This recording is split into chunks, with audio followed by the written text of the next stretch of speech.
Hello दोस्तों, कैसे हो आप लोग? बहुत अच्छे। बहुत अच्छे। मैं भी बहुत अच्छी हूँ। तो चलो, आज का टॉपिक क्या है? आज कौन सी क्लास पढ़ाने जा रही हूँ मैं? आज पढ़ाने जा रही हूँ मैं 9th क्लास की एनसीईआरटी बुक का इकोनॉमिक पार्ट का फर्स्ट चैप्टर। इकोनॉमिक पार्ट का फर्स्ट चैप्टर है। क्या नाम है? पालनपुर गांव की कहानी। ठीक है, हम इसमें पालनपुर गांव के बारे में पढ़ेंगे, साथ ही साथ जो पालनपुर गांव में क्रियाएं होती है कि कैसे पालनपुर के लोग अपना जीवन निर्वाह करते हैं, या फिर जो क्रियाएं होती है किस तरीके से किया जाता है, ये हम पढ़ेंगे इस चैप्टर में। ठीक है, एनसीईआरटी बुक का फर्स्ट चैप्टर इकोनॉमिक्स का सबसे पहले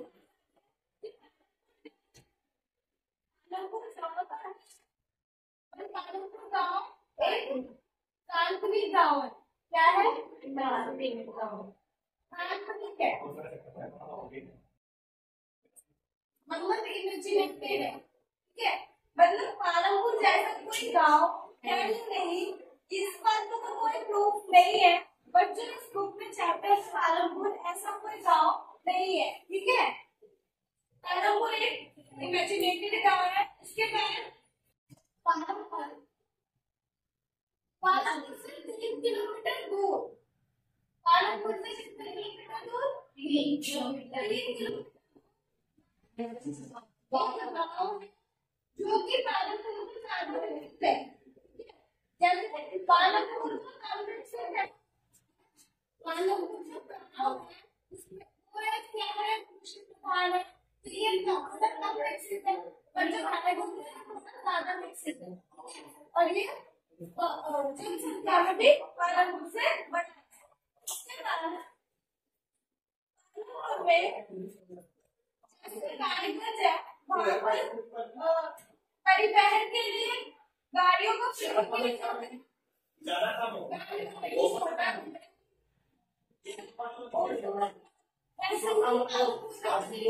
ये गाड़ियाँ अवेलेबल होती है क्योंकि पालनपुर है। इसीलिए पालनपुर में भी ये सारी फैसिलिटीज है, कितनी फैसिलिटीज है।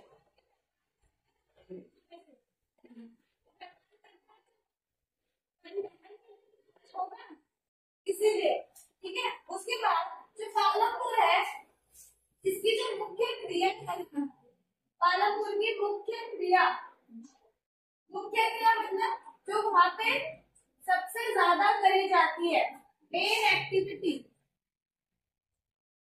जो पालनपुर पूरी तरह जिस क्रिया पर निर्भर है वो क्या है? वो है कृषि। पालनपुर पूर्णतः कृषि पर निर्भर करता है। ठीक है, ये पालनपुर की एक मुख्य क्रिया भी है। उसके बाद कृषि में भी, जो पालनपुर में कृषि होती है उनमें भी कहीं ना कहीं किन्हीं चीजों में पालनपुर अभी विकास नहीं कर पाया, उसको विकास करना है। ठीक है, तो आपको कृषि होगी 3 तरह की फसलें होती है कृषि में। पहली राबी, दूसरी खरीफ, तीसरी जायद। ये तीनों फसलों के बारे में कुछ जानते होंगे, आपने पहले भी पढ़ाई करी होगी, इसका चैप्टर है तो आप लोगों को ये पता होगा। इसके बाद कृषि क्रियाएं भी है, जैसे तो हम कृषि के बारे में समझेंगे। गैर कृषि क्रियाएं भी पालनपुर में करी जाती है, उतनी मात्रा में करी जाती है जितना कि कृषि को किया जाता है। ठीक है, तो कृषि करने के लिए सबसे पहले क्या करना चाहिए? सबसे पहली चीज की भूमि होनी चाहिए, सिंचाई के लिए साधन होना चाहिए, सिंचाई के लिए साधन होना चाहिए। और सिंचाई के लिए साधन बीजों का भी तो होना जरूरी है ना, बीज नहीं होंगे तो कोई चीज कैसे हम खो देंगे। बीज बहुत जरूरी है। उसके कृषि को करने के लिए क्या हो, ये चीज ठीक है। उसके साथ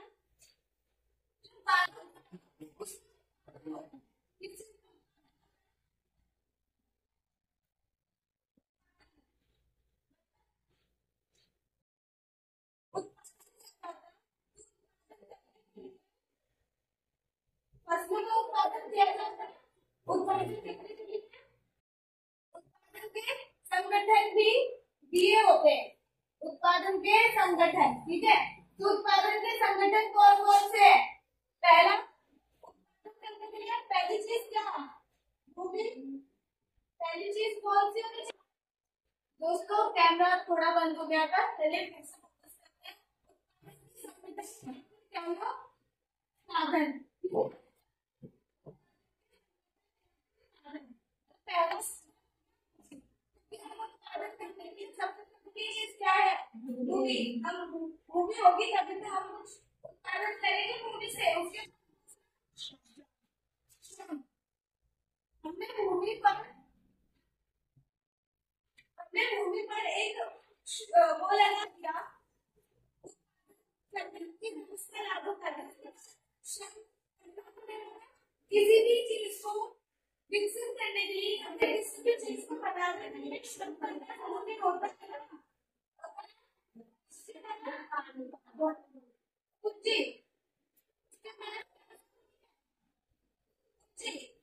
देखो ये तो वैसे ये उद्यम के होते हैं। पहला उत्पादन के लिए भूमि जरूरत होती है, दूसरा श्रम जरूरी होता है, फिर पूंजी। जो उद्यम के लिए फोर्थ साधन है, इसको आप आगे क्लासेस में पढ़ेंगे। ये तीनों चीज मेन है, ठीक है। इसको भी मैं अभी एक्सप्लेन करूंगी। पहले समझिए भूमि। भूमि क्या है? जिस पर हमने साधन को, जिस पर हमने जो हमारा उद्योग है वो लगाया, ठीक है। इसके बाद श्रम, उद्योग लगा दिया तो उद्योग में काम करने के लिए तो कुछ होगा। उद्योग में काम करने के लिए कोई होना चाहिए ना, जिससे कि काम चलने लगे। तो उसके लिए क्या जरूरी है? श्रम। अब पूंजी, हमारे पास श्रम भी है, ठीक है। श्रम मतलब मजदूर, मजदूर भी है, तो मजदूरों को देने के लिए कुछ होना चाहिए, पूंजी। उसके बाद जब हमने उद्योग लगाया है, श्रम भी रखा, तो उसमें हमें कुछ इन्वेस्ट करना पड़ेगा ना। इन्वेस्टमेंट के लिए क्या जरूरी है? पूंजी, ठीक है। फिर उद्यम, उद्यम, उद्यम वही उद्योग है जो हम करेंगे, ठीक है। इन तीनों के बेसिस पे जो उद्यम करते हैं और पॉइंट आ जाता है, ठीक है। इतनी चीजें क्लियर हो गई। उसके बाद अब पूंजी के प्रकार है। पूंजी सिर्फ एक ही तरह की नहीं होती, सिर्फ पैसा पूंजी को एक्सप्लेन नहीं कर पाता, और भी तरह की पूंजी होती है। जैसे कितने प्रकार होते हैं? देखो, पहला है स्थायी पूंजी। स्थायी पूंजी मतलब आपने एक बार इन्वेस्ट किया और ये चलता रहेगा सालों साल, ये वैसा ही रहेगा, तो इसको कहते हैं स्थायी पूंजी। अब स्थायी पूंजी में क्या आता है? औजार, मशीन। स्थायी पूंजी में आता है औजार, जो इनको खरीदी और सालों साल चलती रहेगा, मशीन सी, औजार, मशीन। उसके कारण है स्थायी पूंजी। स्थायी पूंजी, स्थायी पूंजी क्या है?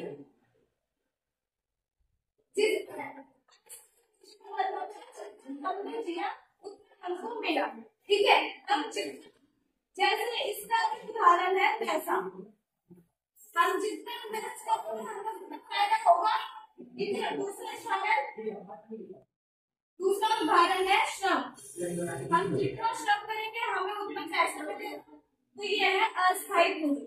उसके बाद तीसरा आता है भौतिक पूंजी। भौतिक पूंजी, पूंजी का वो रूप जिसे हम छू या देख सकते हैं, है ना। भौतिक पूंजी, पूंजी का वह रूप होता है जिसे हम छू सकते हैं, देख सकते हैं, स्पर्श कर सकते हैं। जैसे हमने कोई मशीन है, उसको किराए पे खरीदी, या फिर कोई जमीन है उसको किराए पे खरीदा, ठीक है। अब किराए पे खरीदने के बाद सॉरी हमने उसको खरीदा, हमने व्यक्ति को उस प्रॉफिट मिलेगा, वो हमारी होती है भौतिक पूंजी, ठीक है। जब हमने प्रॉपर्टी किराए भौतिक पूंजी, ठीक है। संपत्ति, जिसे प्रॉपर्टी में हिंदी में कहते हैं संपत्ति, ठीक है। फोर्थ पॉइंट क्या है, भौतिक पूंजी हो गया मानव पूंजी।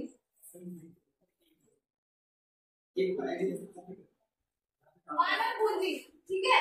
अब मानव पूंजी क्या है, हमारी सोच, हमारी ज्ञान, ये होती है मानव पूंजी, ठीक है। किसी कोई मानव है, उसमें कुशलता, कुशलता, ठीक है, निपुणता, भंडार जो होता है उसे कहते हैं मानव पूंजी, ठीक है। ये समय के साथ साथ विकसित होती रहती है। अब आता है कार्यशील पूंजी, जो ये अस्थायी पूंजी है, इसको कार्यशील पूंजी है, मतलब जितना काम उतना पैसा, या जितना काम उतना लाभ, कार्यशील पूंजी, ठीक है। कार्यशील पूंजी को इंग्लिश में कहते हैं वर्किंग कैपिटल। स्थायी पूंजी को इंग्लिश में स्टेबल कैपिटल कहते हैं। उसके बाद स्थायी पूंजी हो गया, कार्यशील पूंजी हो गया, मानव पूंजी हो गया, उत्पादन के कारण। ये सारी पूंजी समझ आ गई, पहली, दूसरी, तीसरी और ये चौथी, ठीक है। ये होते हैं पूंजी के प्रकार। उसके बाद नेक्स्ट है हमारा उत्पादन के कारण, जो कि उत्पादन के साधन या फिर उत्पादन के संगठन को कहा जाता है, ठीक है। उसके बाद जो आपका चैप्टर है उसमें एक नेक्स्ट जो टॉपिक है वो क्या है, तो स्थिर है, क्या है, पहले कोई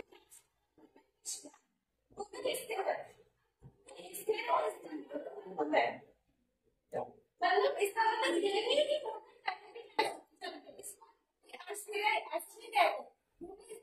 ये मतलब है कि हमारे पास जैसे वर्ल्ड है, वर्ल्ड में 70%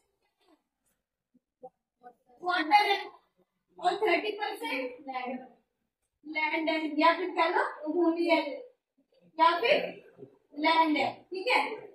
तो जो ये लैंड भूमि है, ये हमारे पास 30%, ठीक है। ये बढ़ तो नहीं सकती, है ना। 30% तो 30% नहीं, ये क्या भविष्य में बढ़ जाएगी, ऐसा तो हो नहीं सकता। ये क्या है, प्राकृतिक संसाधन, प्राकृतिक संसाधन।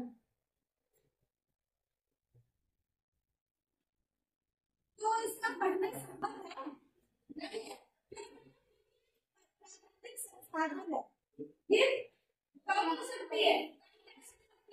जब ये जो बड़े बड़े ग्लेशियर्स होते हैं, आइसबर्ग्स होते हैं, ये पिघल जाएंगे तो भूमि को डुबो देंगे, तो भूमि मतलब भूमि डूब जाएगी, उसकी प्रतिशत की दर जो है वो कम हो जाएगी, भूमि को बढ़ा तो सकते हैं, इसलिए कहते हैं कि भूमि स्थिर है।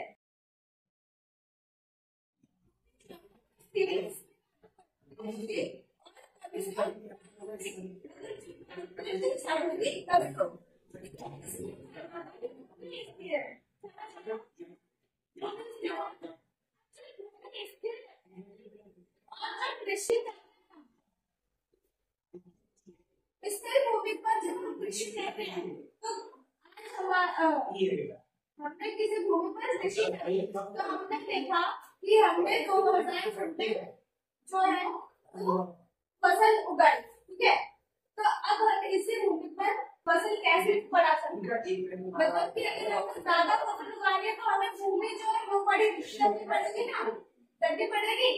अगर हम 2 हेक्टेयर जो जमीन है उस पर हम 2 हेक्टेयर जो जमीन है उस पर 2000 क्विंटल उगा रहे हैं फसल, तो फिर तो हमें भूमि ज्यादा मात्रा में चाहिए होगी। तो उसके लिए पर जो ये कह रहा है कि भूमि तो स्थिर है, तो हम ऐसा कर नहीं सकते, भूमि तो बड़ी हो नहीं सकती। अब क्या करेंगे, भूमि स्थिर है, समझ आ गया कि भूमि स्थिर कैसे है।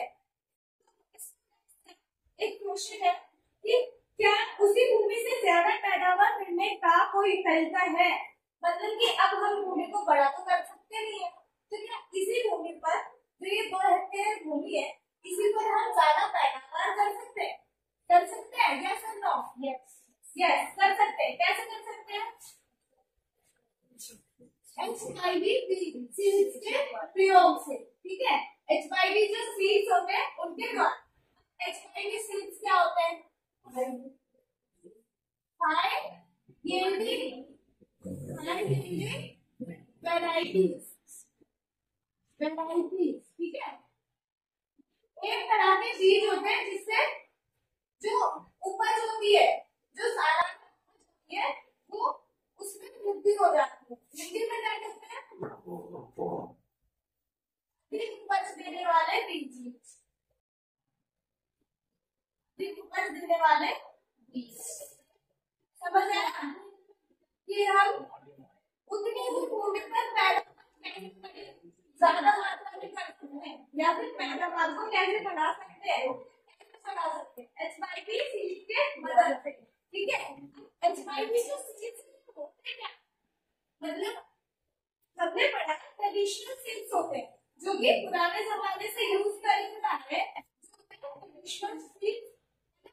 तो अभी HYV सीड्स नए बीज, ये क्या है, इन्हें आधुनिक बीज भी कहा जाता है, ठीक है। आधुनिक बीज, आधुनिक का मतलब तो सब जानते हो, मॉडर्न, है ना। तो आधुनिक बीज है HYV सीड्स। ये बीज इनका प्रोडक्शन कैसे बढ़ा देते हैं, ये बीज जो है ये इनका प्रोडक्शन ये नेचुरल नहीं है, इनको केमिकल के द्वारा तैयार किया जाता है, ठीक है। ये जो बीज है ये रासायनिक पद्धति के अंतर्गत आगे निकलते हैं, मतलब बीज तो हो रहे हैं नेचुरल, पर जब इनको केमिकल के साथ जोड़ दिया जाता है तो वो HYV सीड्स बन जाते हैं जिनके द्वारा अधिक पैदावार होती है। अच्छी करते हैं उसके लिए जो सिंचाई सुविधा है वो बहुत जरूरी होनी चाहिए, है ना। जो सिंचाई सुविधा होती है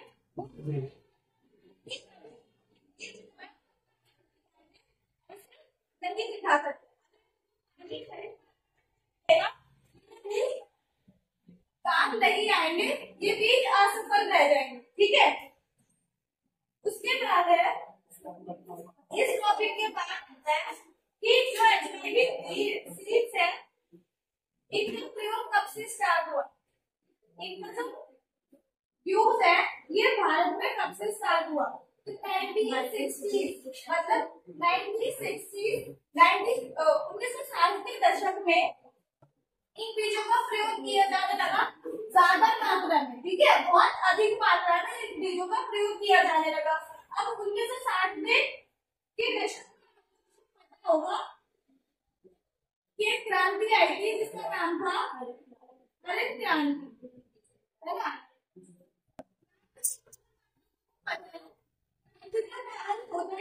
जानते हैं क्या होता है, किसी चीज में तेजी से वृद्धि होना, किसी चीज में तेजी से वृद्धि होना उसको कहते हैं क्रांति, ठीक है। अब हरित में क्या मतलब है, हरित का मतलब जो भारत में फसल हो उगाई जा रही है उसमें तेजी से वृद्धि होती है तो उसे कहते हैं हरित क्रांति। ये भारत में कब आई थी? 1960 के दशक। ठीक है, हरित क्रांति मतलब green revolution. Green revolution Hindi में हरित क्रांति कहते हैं। ये 1960 के दशक में जिसके द्वारा खाद्यान्न था ना, जो भारत का खाद्यान्न भंडार था उसमें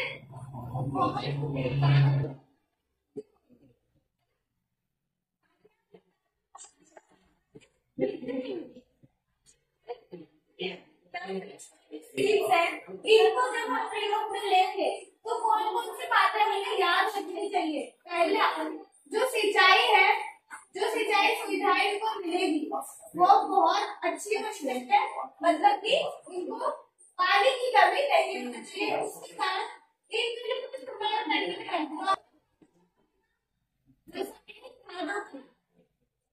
रासायनिक खादों का इस्तेमाल करना पड़ेगा, मतलब फर्टिलाइजर्स। उसके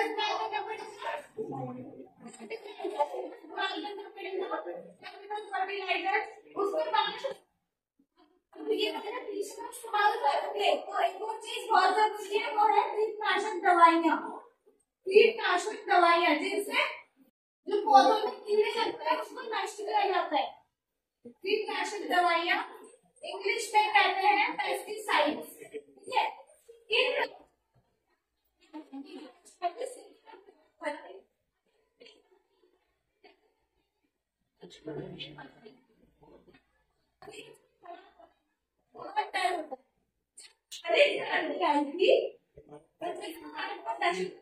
इन सारी चीजों को राज्य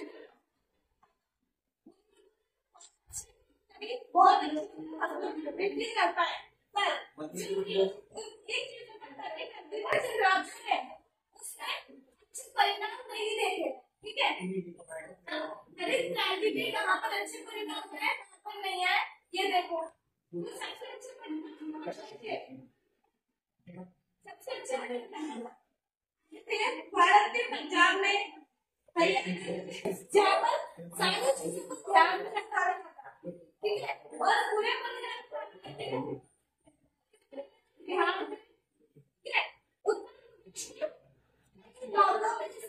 कोई भी देखे गए, मतलब कमी आई फसलों में। क्यों बनी कमी? क्योंकि इन तीनों चीजों का ध्यान नहीं रखा है। इसके बाद जो हरित क्रांति है इसके फायदे क्या क्या होंगे? पहला, हरित क्रांति का पहला बताओ, हरित क्रांति की पहली विशेषता हरित क्रांति है उसके जरिए हमने खाद्यान्न भंडार में वृद्धि करी, खाद्यान्न में वृद्धि, खाद्यान्न में वृद्धि। अब खाद्यान्न में वृद्धि हो गई, जो भारत है उस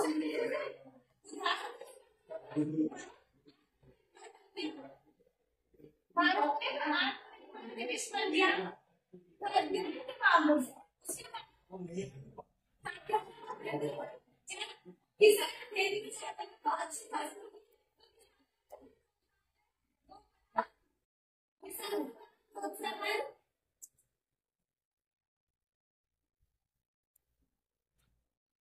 किसानों को प्रोत्साहन बढ़ाना। उसके बाद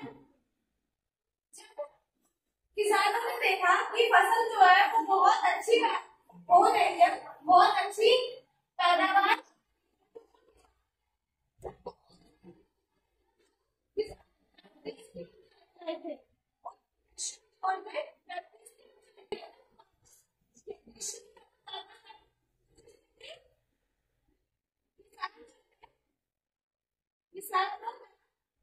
नजरिया बदल गया।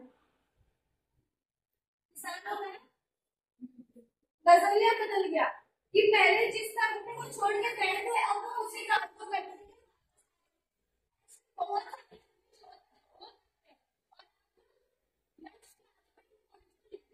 इन पॉलिटिकल हरित क्रांति की विशेषता है, आप लिख के लाओगे। ठीक है, और जो वीडियो देख रहे हैं बच्चे वो भी जितने भी पॉइंट्स आपको लगेंगे विशेषता, वो सारी विशेषता आप हमें कमेंट करके बताएंगे। उसके बाद ये तो हो गई विशेषताएं, ठीक है, ये तो हो गई विशेषताएं की बात। अब आते हैं कमियों पे कि हरित क्रांति में क्या क्या कमी थी। तो पहली कमी थी, पहली कमी क्या थी कि जो ये इसके फायदे है ना ये सीमित रह गए।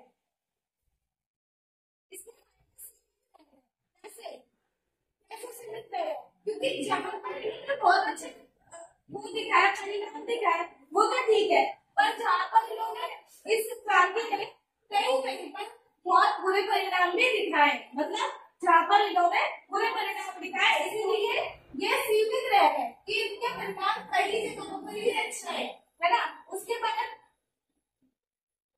सीमित रह गए। राज्य है, जो राज्य है, जब उन्होंने इस क्रांति पर विश्वास किया पर ये परिणाम अच्छे नहीं ला पाए, उनका जो विश्वास है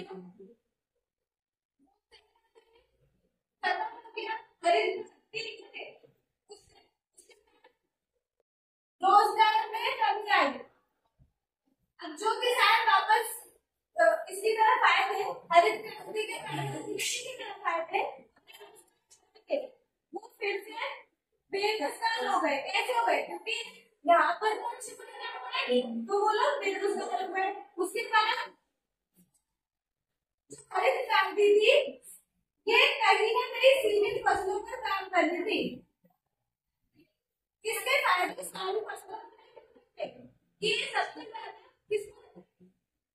इससे सबसे ज्यादा ठीक है, सबसे ज्यादा वीट जो क्रॉप है ये उगाई गई थी, इसीलिए हरित क्रांति को वीट क्रांति भी कहते हैं। ठीक है, ये होती है हरित क्रांति की कमियां। ठीक है, आपको विशेषताएं पता चल गई, कमियां पता चल गए। हमें नेक्स्ट क्लास में लिख के दिखा देंगे और आप हमें कमेंट करके बता देंगे। उसके बाद चले नेक्स्ट टॉपिक। ये क्लियर हो गया? नेक्स्ट टॉपिक है आपका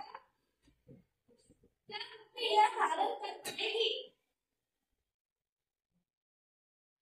नेक्स्ट टॉपिक है वो क्या है? क्या भूमि है धारण कर पाएगी? क्यों क्या करेंगे ऐसा? किसके लिए कह रहा है ये? पता है किसी को? क्या भूमि है धारण कर पाएगी ये क्यों कह रहा है? क्योंकि जो है ये तो केमिकल के द्वारा ये पत्ते तैयार हुए है ना। तो अब किसी भूमि पर हम बार बार किसी केमिकल का प्रयोग करेंगे, हाइड्रोनिक वैरायटीज है, इसको हमने केमिकल के द्वारा बना लिया, अब इसको हम भूमि पर बो रहे हैं।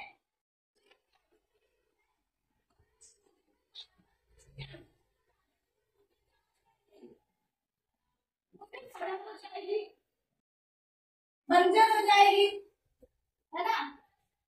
चलो HYP सीट से तो पता चल गया कि केमिकल है भूमि खराब हो जाएगी इसके कारण। ठीक है, इसके बाद जब हम इन बीजों को लगा देंगे तो हम रासायनिक खादों का भी इस्तेमाल करेंगे है ना, केमिकल फर्टिलाइजर्स का इस्तेमाल करेंगे।